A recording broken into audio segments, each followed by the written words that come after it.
What is sex? And I don't mean intercourse, copulation. I mean sex as male or female.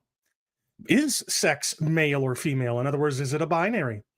Is it defined by what chromosomes you have, or by what genitalia you have, or by what gonads you have? Are people with so-called intersex conditions neither male nor female, but some third or even greater sex? These are the kinds of questions we'll discuss in today's episode of Theopologetics.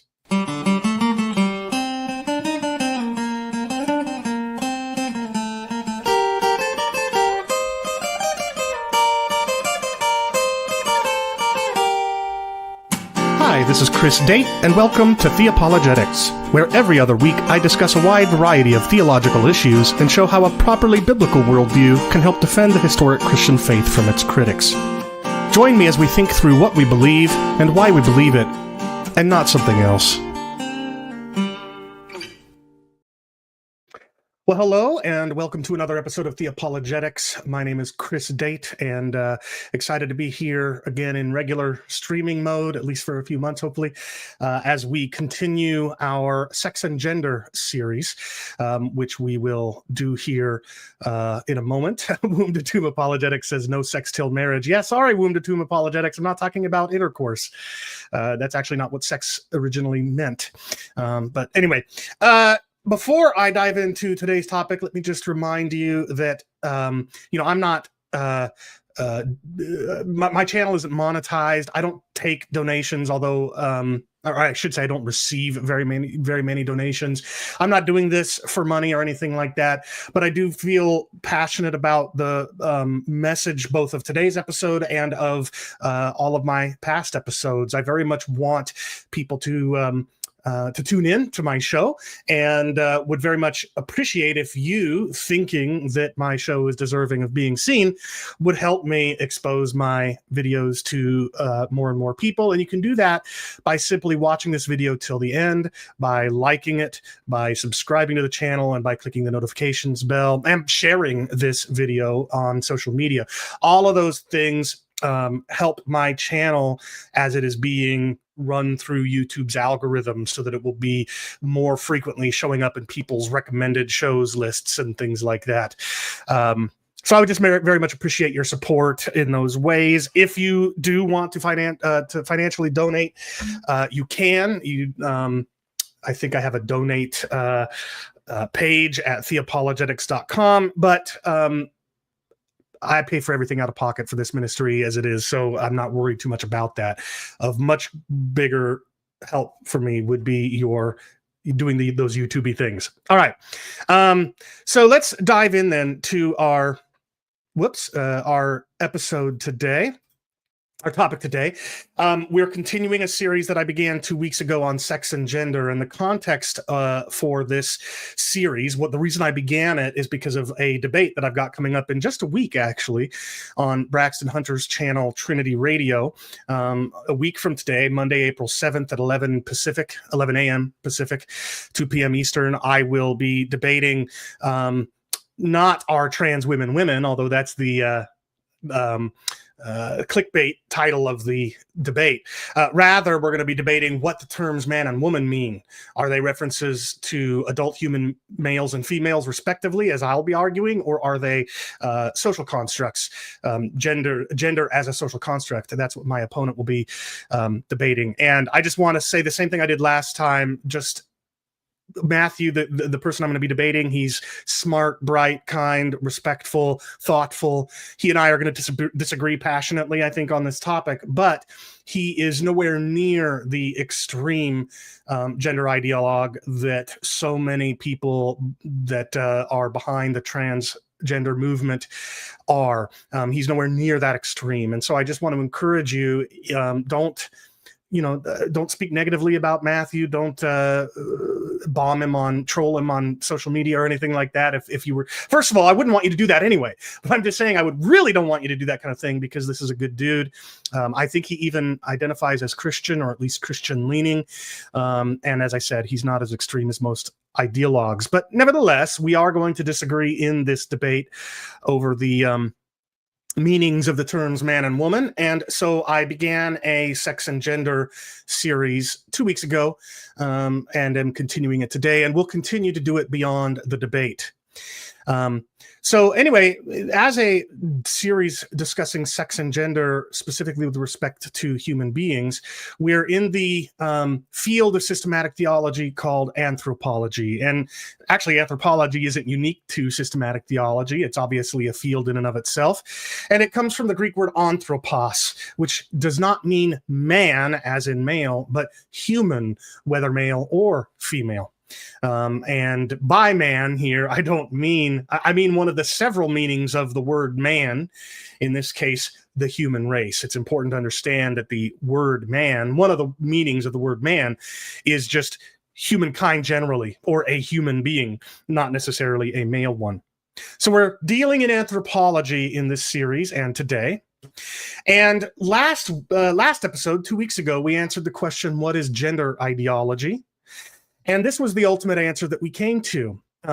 We firstly realized that it might be more helpful to refer to this as gender identity ideology. But whether we call it that or just gender ideology, what we mean by that, what conservatives in the culture wars mean by the phrase gender ideology or gender identity ideology, is we're referring to a set of beliefs, that is an ideology, thought to justify social and political change. And the specific change that is attempting to, that gender ideology is attempting to bring about, and the beliefs that underlie those changes are that gender or gender identity overrides nearly all other concerns in public life, and sex as male or female is trivialized, redefined, or erased altogether. This is not to say that people who identify as transgender are not experiencing a real phenomenon, that they are merely driven by ideology. That's not the point of this. So when critics of gender critical people like me claim that it's inappropriate to call this an ideology when we're talking about people with real experiences, they are the ones, those critics are the ones that are confusing categories. Because we're not here talking about the person who identifies as a man but who is born female, or who identifies as a woman but is born male. What we're talking about is the set of beliefs that is thought to justify social and political change, such that one's professed gender identity, or just the social construct of gender, overrides nearly all other concerns, especially sex as male or female, which therefore gets trivialized, redefined, or erased altogether. Put more simply, this ideology, gender ideology or gender identity ideology, is the ideology that underpins and motivates and is used to justify the affirmation and accommodation of people with a gender identity that doesn't match their sex. Okay, so the critics of gender critics are wrong. This is a genuine ideology that genuinely exists, that genuinely motivates people that push for social and political change. So we identified that ideology, and it was an appropriate starting point for this series, because this is an ideology that has got to be combated, has got to be fought in the marketplace of ideas, so that women and children are not adversely affected by the kinds of changes that gender ideologues are pushing for. Whether or not there is a legitimate concept of transgender, whether or not it's we should be willing to call somebody transgender if they identify as such, or whatever. Whether or not those things are true, this ideology does underpin efforts to accommodate such people's identity in public life. Okay, so that's a real ideology, and we are trying to, in order to combat that ideology and the changes it's trying to bring about, we've got to understand sex and gender and various interrelationships between those things, and that's why we're doing this series. So we covered gender ideology or gender identity ideology last episode. Now we're turning to the question, what is sex? And as I said in the cold open, we're not talking here about sex as in intercourse or copulation. That's actually not what the word sex meant up until about 100 years ago or so. It since then has become one of the meanings of the word sex, but that's because well, actually, that's something I got to look into. Why did the word sex eventually become a stand-in, a reference to intercourse? That's a good question. It's actually, that's why the term gender started to take on the meaning of male or female, is because people were trying to use gender as in order to be distinct from sex as intercourse, right? But no, what we're talking about is what sex meant prior to when it began to take on this other meaning. And what we're talking about is sex as male or female in biology. Okay? So let's answer the question. Let's begin to answer the question, what is sex in this sense of male-female in biology? And I'm going to start with a quote from the Bible. And I want to make clear that I'm not doing that because I'm treating the Bible as authoritative in this context. Of course, I'm a Christian. I treat it as authoritative, but that's not what I'm doing here. The only reason I'm starting with the Bible right now is to illustrate something that humans have recognized for thousands of years. Okay. I'm not using the Bible as an authority to define male and female for you. I'm simply using it to illustrate that humans thousands of years ago have recognized something. So here's what the Bible says in Genesis 6:19 and chapter 7, verses 2 and 3.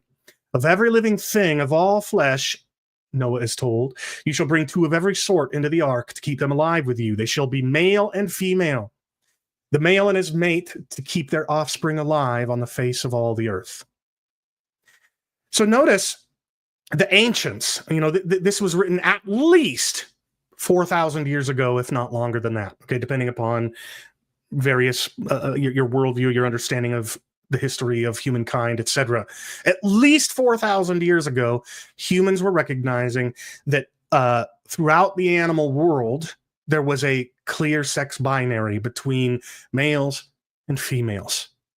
They didn't have the advanced scientific understanding that we have now, but they recognized as they looked throughout the animal world, both humans and non-human animals, from birds to beasts to fish, they all exhibit a sex binary of male and female. And they knew that those two sexes, male and female, were necessary together for reproduction. So this is just an observation that humans have made for as far back as we have human historical records. It's the observation that throughout the animal world, including humans, there are 2 kinds of an animal that are needed to reproduce, a male and a female. So in fact, if you look at ESL resources for teaching English to people for whom English is a second language, or if you look at kids material all over the place, you will find that the male-female distinction is everywhere in the animal kingdom. In bears and pigs, in cats and chickens and cows and moose and camels and elephants and walrus and whale and deer and duck and fox, etc. Right? Giraffes. Through all these different kinds of animals, and every kind of animal that's not shown here, there are males and there are females. This has been observed for thousands of years. Okay. So this is the question that we need to ask as we go about trying to define sex. The question is this: if the sex binary is observable throughout the animal kingdom, that is to say that if only males and females exist among humans, lions, dogs, bears, birds, goats, and alligators, and more, what distinguishes males from females across all these species? You have to be able to answer this question if you're going to define sex. Okay? Because what most popular definitions of sex will not answer this question correctly. Let me explain what I mean. What distinguishes males from females across animal species can't be genitalia. We, as humans and many other animals, males have penises and females have vaginas, but that's not true in most birds. In most birds, males lack penises and females lack vaginas. So sex as male or female, which is a phenomenon observed throughout the animal kingdom for thousands of years, what makes a male can't be the fact that it has a penis, or what makes a female can't be the fact that it has a vagina, because in birds, or at least most birds, males don't have penises and females don't have vaginas, and yet there are males and females. So genitalia can't be what defines sex. But it also can't be chromosomes. You know, we often, especially amongst pop level conservatives like me, but at the popular level, they'll often say men have XY chromosomes and women have XX chromosomes. Well, that is true of humans, but that's not what defines their sexes, because birds have ZW and ZZ chromosomes, not XX and XY, and crocodiles don't have sex chromosomes at all. So if you look across the animal kingdom, and you can tell that every species of animal has both males and females, chromosomes can't be what define male or female, because different species use either different chromosomes or no chromosomes at all in differentiating males from females. But it can't also be hormones, right? Some people kind of think that that males have a predominance of testosterone and females have a predominance of estrogen. But the problem with that is that fruit flies are an example of a species that don't have testosterone or estrogen. So, and yet they do have males and females. So if we look throughout the animal kingdom, including humans, and we're trying to answer the question, what defines male and what defines female, it can't be their hormones, because some species don't use the same sex hormones as other species. And it also can't be gonads. Gonads are either testicles or ovaries. They're the things that produce gametes. Gametes are either sperm or ova. It can't be gonads, because it's true that in humans, males, by and large, have testes and females have ovaries. But male and female humans have undifferentiated gonads for the first several weeks of intrauterine gestation. What that means is, for the first several weeks of being in the womb, a developing human being does not yet have differentiated testes or ovaries. A single set of tissue or the same set of tissue or tissues in a developing unborn child in those early weeks in utero will become either testes or ovaries as the organism develops, based on whether they're male or female. But before those tissues start becoming differentiated between males and females, males and females are indistinguishable on the basis of gonads amongst humans. So it can't be gonads that define whether a species of animal is whether a member of a species of animal is either male or female. It can't be gonads that define that, because humans don't have differentiated gonads in the first few weeks of intrauterine gestation. But try to move my finger in camera here. This is getting close. When we talk about gonads, we're getting close to what defines sex, because gonads are the organs that produce gametes. Gametes are sex cells. They are the cells that come together in sexual reproduction. So let's turn our attention to there, and now we'll start to be able to answer the question, what is sex, or what defines sex? So you can pull up just about any textbook at any grade level on basic elementary biology, and you're going to come up with the answers that we're going to come to today. I'll look at two textbooks in the course of the presentation today. But again, you can find all sorts of textbooks, and they'll all have the same. They'll all be saying the same things. Okay, so this is a quote. Actually, it's a screenshot from a book called "Everything You Need to Ace Biology in One Big Fat Notebook." Okay, so this is clearly for like middle school or high school students trying to ace their biology classes. Right, very elementary stuff. And on page 132, the book says that sexual reproduction occurs when a male and female organism combine their genetic material to create new offspring. And then there's this little call out in that box that says gamete, a cell containing half the amount of chromosomes needed. So notice what this is saying. It's saying that males and females contribute distinct genetic material to their offspring. You see, in asexually reproducing creatures, the offspring is a genetic duplicate. It is, for all intents and purposes, genetically identical to its progenitor, because in asexual reproduction, the progenitor just passes down its genome to its offspring. But in sexual reproduction throughout the animal kingdom, the male of the species contributes half of the organism's genome to its offspring. The female of the species contributes the other half of the species' genome to the offspring. And in reproduction, and the male transmits that genome by means of a gamete called a sperm. The female contributes that half of the genome by means of ova or eggs.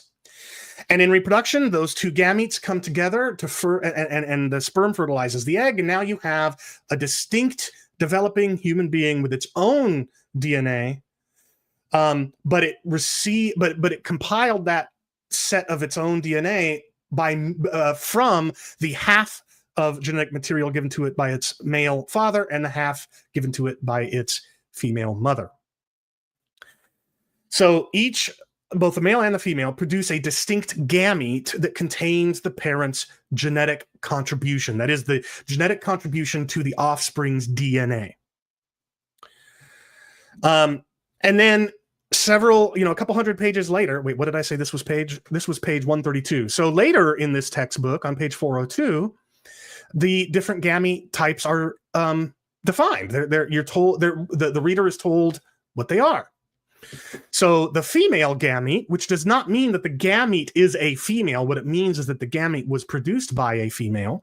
The female gamete is called an ovum, or egg, and the plural is ova. Okay. So the female gamete, the one that's from females, is the egg cell, the ovum.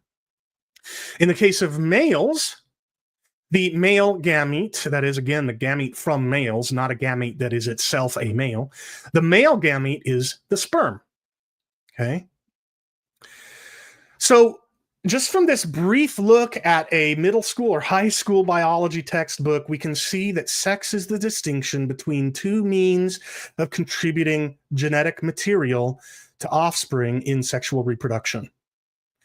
Female contribution is by means of ova, the plural of ovum, that is eggs, and eggs contain a female parent's contributions of genes to her offspring. Male contribution of genetic material is by means of sperm. Sperm contain the male parent's genetic contributions to the offspring's genome.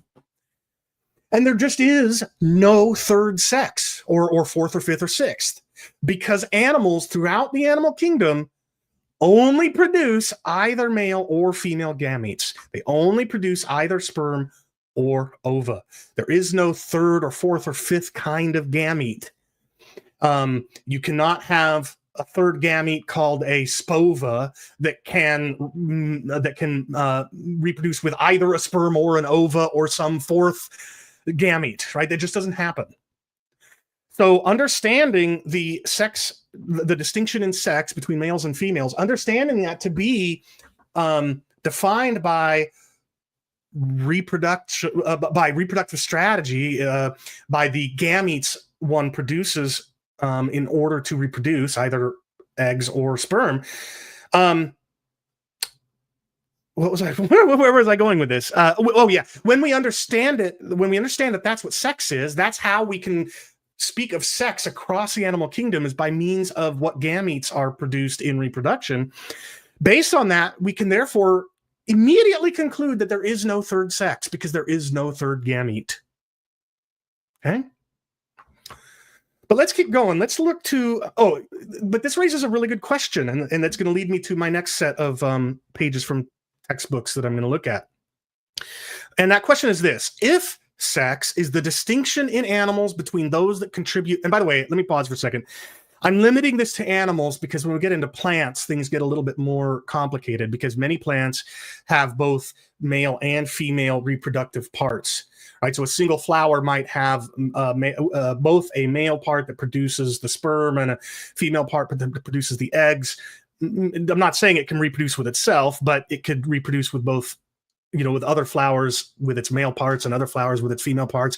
Frankly, I don't quite yet understand all of that. I'm just saying the complexity prompts me to limit my discussion here to animals, of which humans are, of course, an example. So if sex is the distinction in animals between those that contribute genetic material via ova, and those are females, and those that contribute it via sperm, that is males, if that's what sex is, then an obvious question arises. Is an organism neither male nor female if presently it doesn't produce either ova or sperm? See, this is why it's so important that we understand how to define and communicate sex. Because if we say that that a male just is someone who produces sperm and a female just is someone that produces ova, well, then what you'd be implying is that prior to producing sperm, a human, what would become a male, is not yet a male. And similarly, if it doesn't produce ova, it's not yet a female, right? If they're just a few weeks old in the womb or something like that. And that's not the case. It's obviously not the case. So it's really important that we be able to answer this question. If sex is the distinction between those that produce sperm and those that produce ova, then is an organism neither male nor female until it produces gametes? And the answer is no, and I'll explain why. Using a textbook, this time Sylvia Mader's Human Biology. This is the 2010 edition, the 11th edition. I don't know if there have been further editions since. But notice what it says on page 351. The male reproductive system produces sperm, and the female reproductive system produces eggs, and then it goes on to describe it in more detail. And given the question that we just asked, it's important to understand that although this textbook has just defined male and female by means of reproductive systems, what about the fact that oocytes are premature egg cells? They're cells in the ovaries that will become fertilizable eggs. And in female humans, oocytes don't become fertilizable ova, genuine ova eggs that can be fertilized, until the female is both mature and ovulates. It's in ovulation. It's in the process of puberty, if I'm not mistaken. The oocytes they change and become something close to a fertilizable ova, but it's not until that now pubescent female ovulates that the oocyte becomes a fertilizable egg. And of course, as part of menopause, female humans cease ovulating. And of course, males don't produce sperm until puberty. They don't produce sperm at all until puberty. And so, right in line with that question we just got done asking, is this textbook saying that until puberty we're sexless? And is this textbook implying that women cease being female when they get to menopause? And the answer is no, that's not at all. And you can see the hint right here in this paragraph, if you're careful, that that's not what the textbook is saying. And the hint is here, the word the, right? The text isn't saying that a male's or female's reproductive system produces sperm or eggs, respectively. It's saying the male reproductive system and the female reproductive system. In other words, the reproductive system shared by typical males or by typical females, specifically typical males and females of reproductive age, right? So they're not talking about any individual males or females reproductive system. They're talking about the sort of quintessential or ideal male reproductive system or female reproductive system. And that ideal is shared by the vast majority of mature males and females. But if that hint weren't enough, we can go to the next page where the textbook discusses puberty. It says puberty is a sequence of events by which a child becomes a sexually competent young adult. The reproductive system does not begin to fully function until puberty is complete. Maturity occurs between the ages of 10 and 14 in girls and 12 and 16 in boys. So notice some things. Notice, first of all, that the textbook is here saying that a male or a female has a reproductive system even before it's fully functional, right? When it says the reproductive system does not begin to fully function until puberty is complete, that implies that the reproductive system exists before it is functional. Okay. Moreover, while it is developing before it is fully functional, a reproductive system is developing toward and has developed toward the production of either ova or sperm. What I mean is this. There are many things that go into a male reproductive system that makes it possible for the male to produce sperm. There's testes, the vas deferens, the tubes that through which seminal fluid and sperm combine and then are ejected into something else during reproduction. There are all these different parts, interworking parts, right? And over a male's development leading up to puberty, those various parts become more and more and more fully formed, more and more fully integrated, until the point in puberty where all of those pieces become fully formed and fully integrated and fully functional. And if you conceive of that developmental process as a line, a male is always, a healthy developing male is always on the path toward producing sperm. Right? Those various interworking parts of the male reproductive system are developing, are becoming increasingly integrated until the point in maturation at which it's all working. But at any point prior to that, the male's reproductive system is developing toward the production of sperm. And likewise with females, long before the female begins ovulating, long before her oocytes have the ability to become fully fertilizable ova, she nevertheless has a reproductive system that is in development. All the various interworking pieces of her female reproductive system are increasingly developed, are increasingly integrated until the point in puberty at which all those pieces are fully functioning, fully integrated, and now she's able to produce fertilizable ova. So if you conceive of that developmental process as a line, at any point along that line prior to puberty, the female reproductive system is developing toward the production of ova. Okay. And critically, the textbook right here, by saying that maturity occurs between the age of 10 and 14 in girls and 12 and 16 in boys, by saying that, the textbook is explicitly saying that girls are female even before puberty. Right? A girl who goes through puberty at 13 was nevertheless a girl when she was 10. Right? And similarly, boys are male before puberty. A boy who reaches puberty at 14 was still a male at 12. Now, turning to the question of menopause, so there we looked at leading up to fertility. Now it's for women, talk about what happens in menopause where they no longer are fertile. This textbook, several, like 50 pages later, says that this. Oh yeah, sorry, we're not getting into menopause yet. I'm sorry, I jumped the gun. We will though in a moment. So, but skipping ahead here, some 50 pages in the textbook, I wanted to highlight further proof that this textbook, which had just gotten done saying the male reproductive system produces sperm and the female reproductive system produces ova, is the same textbook which 50 pages later says that the sex of an individual is determined at the moment of fertilization. Long before the male reproductive system produces sperm and long before the female reproductive system produces this is a great question. Kevin says, certainly not everyone you'd label as male has a system that is developing towards sperm production, right? Some males are born without certain organs, right? No, actually, this is exactly the point with me using this language of let's see here. My language of toward, right? And actually, Dr. Bogardus is in the chat commenting on this as well, and I'll put up his comments and respond to them in a second. But this is the whole point of developing toward, Kevin, is that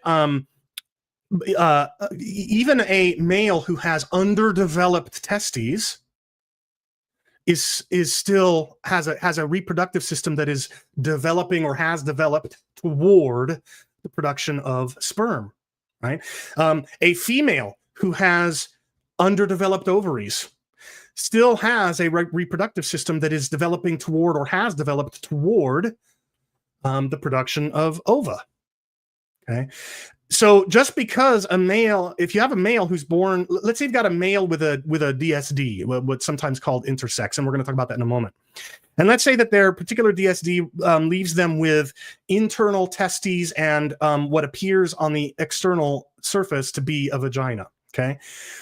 That is still a male, even if they can't produce sperm, and even if you can't see his testes, because his testicles are internal and underdeveloped and they don't produce sperm, but they have still developed toward the production of sperm.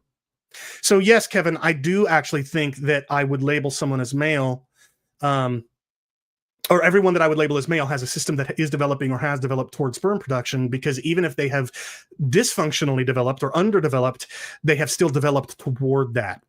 But that brings me to Dr. Bogardus. So I reached out to Thomas Bogardus. He was on Capturing Christianity with Cameron Bertuzzi several times, or a couple of times, or even just once. I don't remember the exact number, but I've learned a lot of what I'm covering here from him. But he is pushing back a little bit, saying it sounds like maybe you're going to endorse a developmental pathway view of the sexes. And that is what I'm saying, is that everybody is on a pathway toward the reproductive production of either sperm or ova. But Dr. Bogardus is saying that one concern has to do with sequential hermaphrodites. If one goes from male to female, it has gone down both developmental pathways. Okay, this is true. And I'm going to come to Dr. Bogardus's next comment in a moment. Oh, wait, hold on. Let me return to Kevin for a second, though. Kevin says, I'm not sure I'm on board. It seems difficult for me to say that someone born without testes is on his way towards sperm production. It's not difficult at all. If you look at any mature male that is capable of producing sperm, their reproductive system got there, Kevin. They didn't start out that way. With males, their reproductive system actually wasn't capable of producing sperm until they reached puberty. But prior to that point, they still had a reproductive system that was developing toward the production of sperm. So it's actually not hard at all to say that someone born without, well, first of all, it's not that they're born without testes, it's that they're born with testes inside of them that you can't see. In some cases, they will not have testes, but they won't have ovaries either, and they will have other parts of a male reproductive system that have at least partially developed.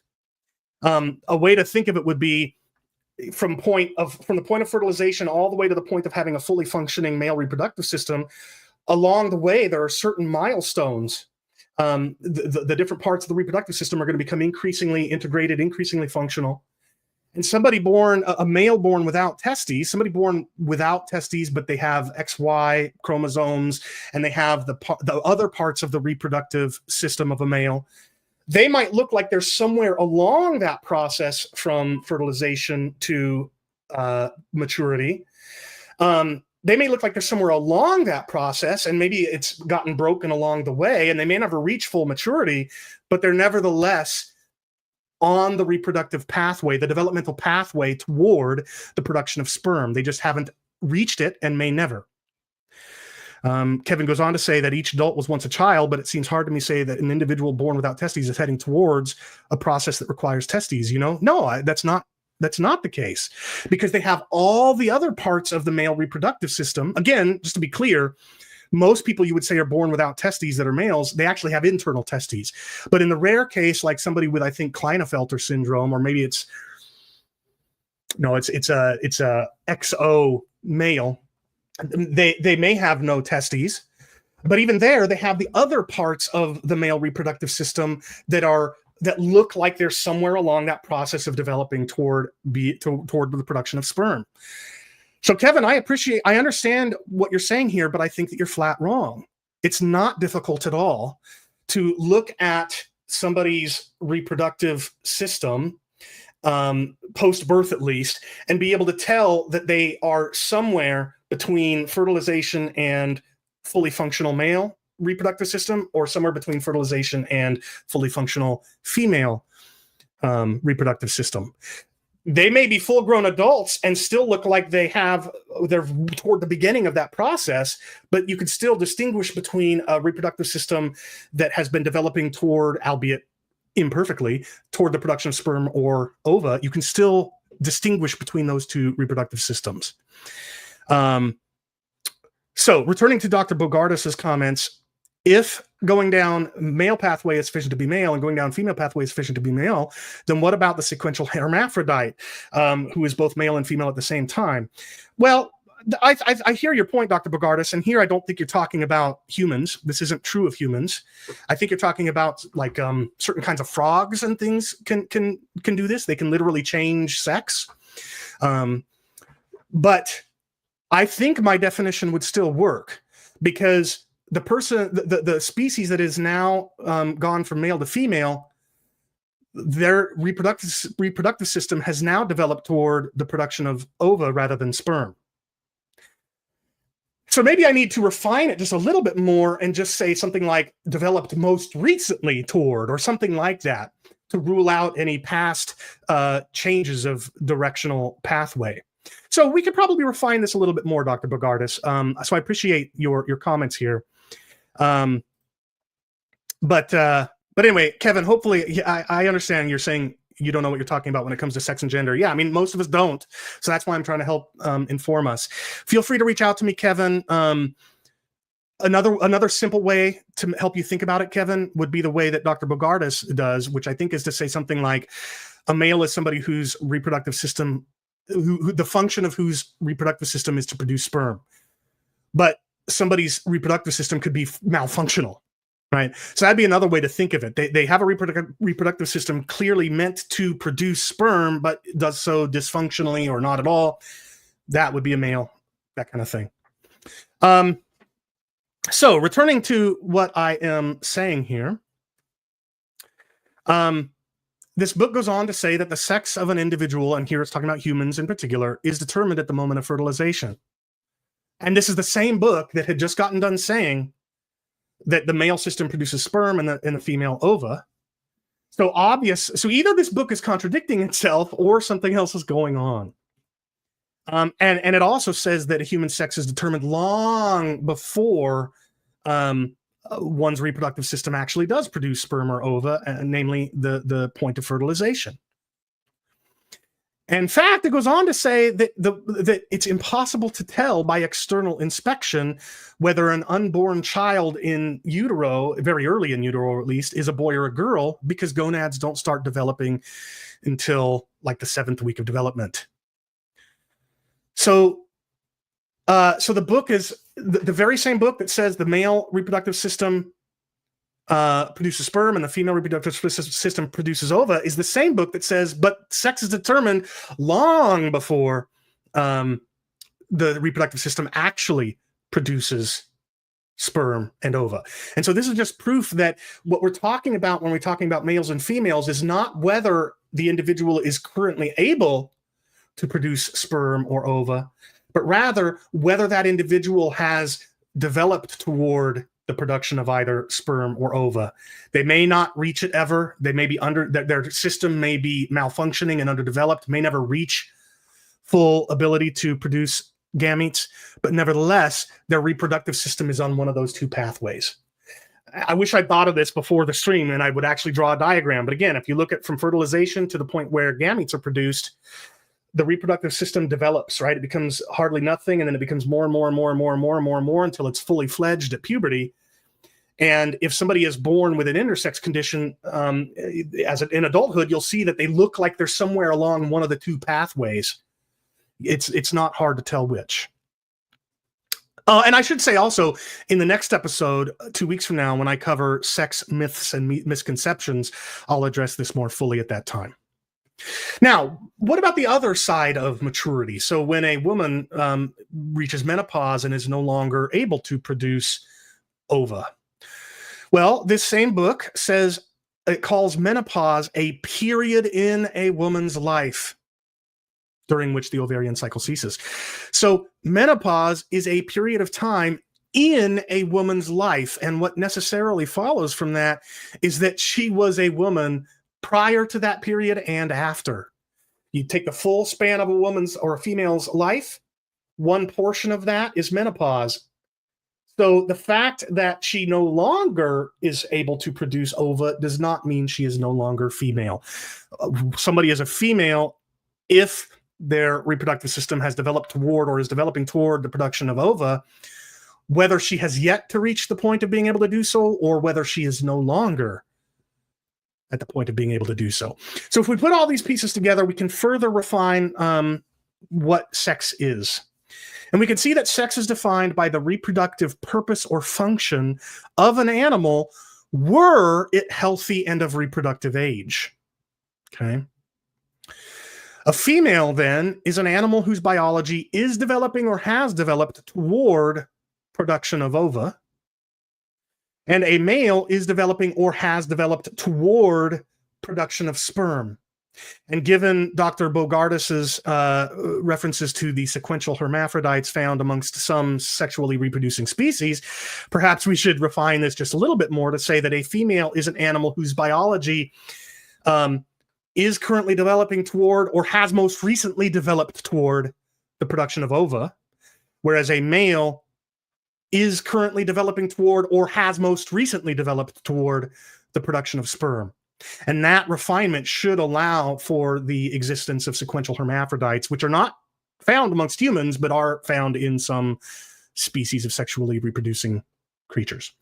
So, and yet again, there is no third or still greater sex, because no matter where they are in their development, no matter how underdeveloped or dysfunctional they are, there nevertheless are only male and female gametes amongst animals. But this brings us to intersex so-called people or conditions. Do they fall outside the male or female binary? And this is the question that Kevin was asking earlier. So let me cover this hopefully a little bit better now that I'm going to get to slides now where I've prepared to address this.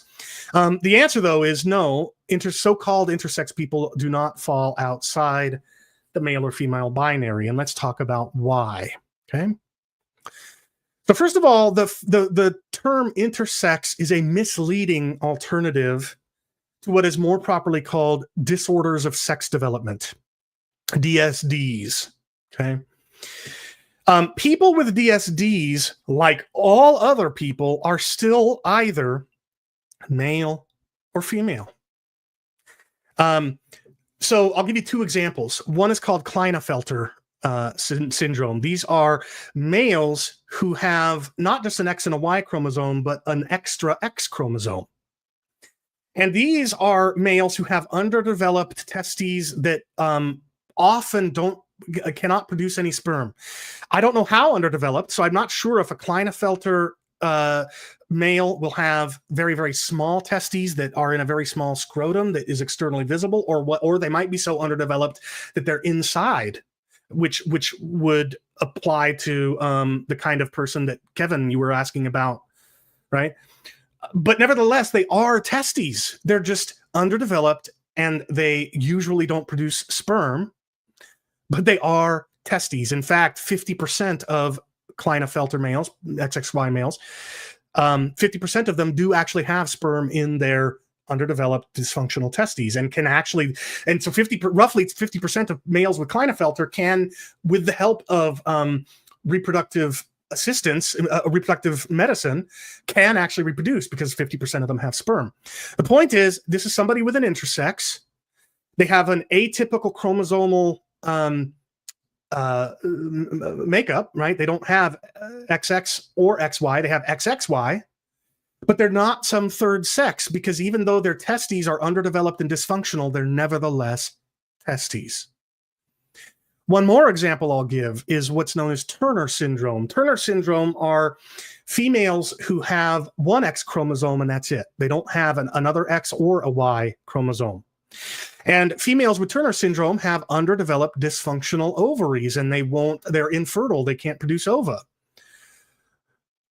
But although their ovaries are non-functional, they're nevertheless ovaries.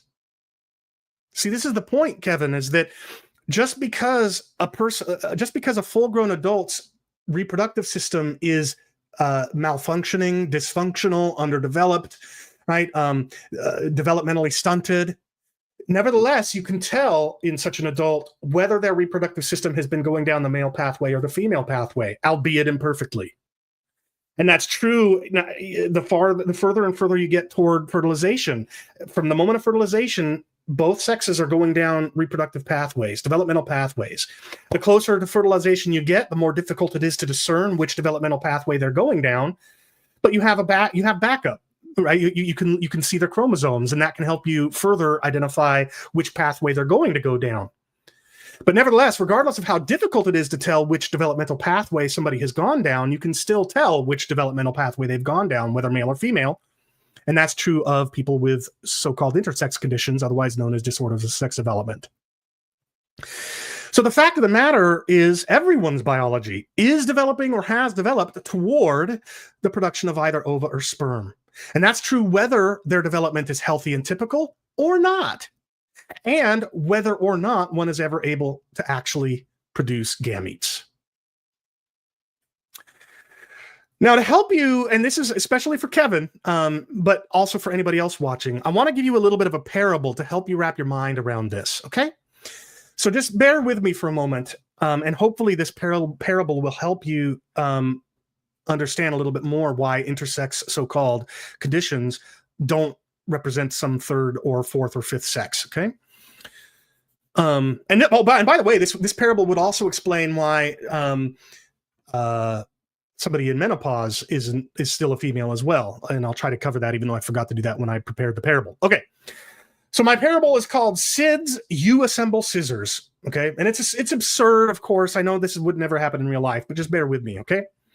So let's say that you want to buy a cheap pair of scissors. And you're aware that some scissors manufacturers allow you to buy the two parts of the scissors yourself and assemble them yourselves and thereby save a little bit of money. Again, I said it's absurd and it's contrived, but just bear with me. So aware of such assemble yourself scissors manufacturers, you stumble upon and enter a store called SIDS, You Assemble Scissors. And as you look around the store, there are various workstations, and at these various workstations, customers are instructed, quote, choose a style you like, select one of each skicks, one foo, one bar, and assemble here. Now, at this point, you might not understand what a skicks is and what foo and what bar mean, okay? But that'll become clear in a moment. So as you continue to look around the store, you notice that it sells a large variety of scissors. There's all sorts of different styles of scissors, like the many different kinds shown here and many others. But regardless of whatever the differences between these various styles of scissors, they all comprise two very similar and nevertheless distinct parts. For every kind of scissors, there are boxes, one labeled foos and one labeled bars. And you notice that the box of foos contains the halves of the scissors that have the pivot screw. That's this little, well, can you see my mouse here? I think you can. That's this little screw that goes through the hole on the other part of the scissors, okay? So you see the boxes labeled foos contain the halves of the scissors that have that pivot screw. And then the boxes labeled bars have the halves of the scissors that don't have pivot screws and instead have a hole that the pivot screw on the foo goes through, okay? So these are the foos. They're the half of each of these scissor pairs that has the pivot screw on it, and the other half is called, the other halves are called the bars. So at this point, as you've looked around the store and you saw the instruction about choosing one of each skicks, a foo and a bar, and now you look at all the different kinds of scissors and you see that every kind of scissor has a box of foos and a box of bars. Well, by this point, you've now been able to realize you're being told that every scissors half is either a foo or a bar. And whether it's foo or bar, that's called its skicks. Okay? So now you're starting to understand some terminology. Every half of a pair of scissors is either a foo or a bar. That distinction is called its skicks. And of course, the presence of both the foo and the bar together, the presence of a half of each sticks skicks, the presence of both halves are necessary for the scissors to function. Okay, let's continue the parable. Now, you pick out one style and you look at the box of the boxes of foos and bars, and you notice that in the box of bars, the vast majority of the pieces are identical and fit perfectly with the foos in the other box. But you notice that amongst this mass of identical bars are a few that look wrong, or they don't fit or cut properly, right? So over here on the left, you've got identical bars of this particular style of scissors, right? And the reason you know they're bars is because they don't have the pivot screw. Instead, they've got the hole that the pivot screw goes in, the pivot screw that's on the foo, okay? So these are all bars, and the box of bars is full of them, but there are a few that look a little misshapen or look wrong. In some cases, the blades are the wrong size or length. That's the case with this one over here on the right. Others of them either don't have pivot screw holes, or the pivot screw holes are misshapen, so you know that they're not going to fit a foo, from the same style. And still others of them are just bent out of shape. And of course, you know that these few wrong-looking bars, these ones that look like they don't fit or were cut improperly, you know that they're not going to work with a foo to make a functioning pair of scissors, because the two blades in a pair of scissors are cut to match perfectly. And if one of them is shorter than the other or is bent out of shape, it's not going to cut. And if its pivot hole is misshapen, the scissors aren't going to come together. Okay. So here's the question. This is the point of the parable. Again, you know that that to assemble a pair of scissors, you need one of each skicks, a foo and a bar. And in a given style of scissors, you look through the box of bars and you see that the vast majority of them are identical, but a few of them are wrong. A few of them are misshapen or whatever.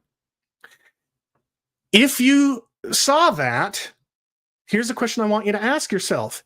Would you therefore conclude that these few in the box of foos are in fact neither foos nor bars, and that they're still some third skicks, and so therefore skicks isn't binary? Well, of course not. Of course you wouldn't conclude that. You would easily instead recognize that this small handful of bars in the box of bars are dysfunctional bars. They were the result of mistakes during manufacturing. Nobody in this situation would come away thinking, oh, those instructions are wrong. Skicks isn't binary. There's foos and there's bars. Yeah, and most scissors are made up of foos and bars, but there's third, fourth, and fifth skickses too. In fact, there's infinite skickses, right? Nobody would do that. Everybody would recognize that this handful of bars are just dysfunctional bars resulting from mistakes during manufacturing. And the same thing is true with someone with a DSD, a so-called intersex person. Someone with a DSD just is a male or a female, but their biology is underdeveloped and they might not be able to produce gametes. That doesn't make them some third sex. It doesn't mean that it doesn't mean that sex isn't binary. It just means that the process by which a male becomes able to produce gametes or a female becomes able to produce gametes, that process is faulty, it's fallible, and it can err. Mistakes can happen that result in a male failing to produce fully functional male reproductive system, and that can result in a female failing to develop a fully developed functional female reproductive system. I think this is an apt analogy, and I'm hoping it helps, because if you look at somebody that is a grown adult, you see no external testes, to use Kevin's example, they can't reproduce. The only reason you would have any difficulty whatsoever saying that's nevertheless a male is if you would likewise look at these misshapen scissors halves and conclude that there are more than two halves of the scissor, right, that could go together. But obviously, you would recognize that the ones that don't quite look like the rest of that half of the scissors, those are mistaken. They resulted from mistaken manufacturing. And look, I know that it's not very PC to use terms like dysfunctional or non-functional or something like that, mistaken, to describe a person's biology, because it sounds so, we want to be uplifting and affirming of the value that every human being has, being a bearer of the divine image. Or if you're not a believer, you want to be affirming of the fact that everybody is worthy of respect and value, should be valued and treated with dignity, etc. Right? And so I understand not wanting to use terms like dysfunctional or mistaken to describe somebody's reproductive system or the process by which it came about. But can we just acknowledge that there is dysfunction and mistakes there? There is dysfunction and there are mistakes. Somebody who is born with polydactyly, right? They have six fingers on each hand instead of five. That is a mistake in development. It's a dysfunction, a disorder, right? Somebody who is born without legs, I mean, they're still a biped because humans are bipeds, but their legs are not. They're dysfunctional. They developed the process by. There were mistakes in the process by which they developed. They didn't develop into fully functioning bipedal humans. Right. So I think we need to be okay with a careful use of terms like mistake and dysfunction to describe DSDs. That's why they're called DSDs, disorders of sexual development. But as soon as we recognize that, as soon as we can recognize the fact that there is an ideal reproductive system that the vast majority of males achieve, but which a few do not, and similarly with females, if we recognize that, then then the fact that somebody is born without testes doesn't mean they're not a male, because their testes might be inside of them, underdeveloped and non-functional. All right, I'm kind of rambling here. Let's wrap up. Let's sum up what we've learned. Firstly, sex is defined by reproductive function were an animal healthy and of reproductive age. So you take any organism, and if they're a male, then were they healthy and of reproductive age, their reproductive function would be to produce sperm. And if this organism we're looking at is a female, that means that were they of reproductive age, and if they're healthy, their reproductive system would produce ova. That's what defines sex. From that, we can say that a female is developing or has developed toward the production of ova. And again, to take account of Dr. Bogardus's refinement earlier, we might say a female is developing currently or has most recently developed toward production of ova. And a male is currently developing toward or has most recently developed toward the production of sperm. There is no third or fourth or fifth or sixth or seventh sex, because animals produce only male or female gametes, sperm or ova. And people with DSDs just are males or females, but their reproductive systems are malfunctioning because they're disordered, they're dysfunctional. So that's it. This one slide should be enough for you to engage in meaningful conversations on gender identity ideology without twisting yourself up in knots, without opening yourself up mistakenly to people finding ways to come up with third sexes or anything like that. This one slide should be enough with that additional refinement from Dr. Bogardus. This would be what I want you to take away. If I'll go through it one last time, just to, we learn better when we hear things multiple times. We remember it better. If you're getting into a dialogue with a gender ideologue and they say, well, you tell me what biological sex is. Well, you can say, okay, biological sex is defined by the reproductive function of an organism, were it mature and healthy, of reproductive age and healthy. So a female is an organism that is currently developing toward or has developed toward the production of ova, such that were they healthy and of reproductive age, they would produce ova. And similarly, a male is currently developing toward or has developed most recently toward the production of sperm, because that would mean that if they were healthy and of reproductive age, they would produce sperm. Therefore, there is no third or greater sex because animals produce only male or female gametes.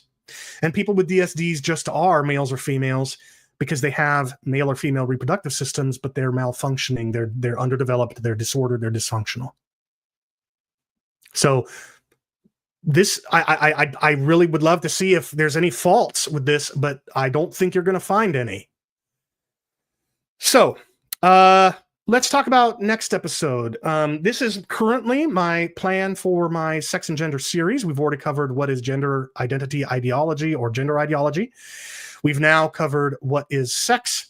And in probably 2 weeks' time, but whenever we get to the next episode of Theopologetics at least, we'll discuss some sex myths and misconceptions. So here I'll address the misconception that sex is defined by chromosomes, or that sex is defined by gonads, or that intersex people are a third sex, or that, those kinds of, or that there are these different distinct senses in which we're either male or female. We may be male hormonally, but female gonadally, or male chromosomally and female hormonally, or something, right? That's another misconception I'll deal with. So having laid the groundwork, having laid the foundation so that we can understand what sex is, we will then be able thereby to dispel some sex myths and misconceptions in next episode. And then we'll turn our attention after that to gender. And this series, this plan that I've got on the screen right now might change over time, but this is where I'm currently going. So I hope that this series has been helpful for you so far and will continue to be. And if it's not helpful for you, oh well, it's helpful for me as I prepare for my debate. And I'll just remind you of that before I close things out. Please tune into Braxton Hunter's YouTube channel called Trinity Radio a week from today, Monday, April 7th at 11 a.m., 2 p.m. Pacific, where and when Matthew Adelstein and I will debate whether the terms man and woman refer to mature human males and females respectively, or to genders as social constructs. I guess that's it. If you have found this helpful, please do share it. I think it's really critical that those of us who are fighting for the dignity and health of our women and our children, we need to be able to answer this question, what is sex? And I think most of us can't. That's, Dr. Bogardus does a great job. I've tried to do a good job, and I've allowed him to refine me a little bit. And if you don't like the way I've cashed it out, please, by all means, check out the work of Dr. Bogardus. But either way, one of our approaches, I think, is going to enable you to engage in discussions over the sex binary with gender ideologues. And I want conservatives, whether religious or not, to be able to do so, because I want to see us continue to regain ground that was lost over the past decade in the defense of the dignity and rights of and health of our women and children. So please share this around. And if you've enjoyed the episode, please like it, do all the YouTube things, subscribe, receive notifications, comment on the video, share it, all that kind of stuff.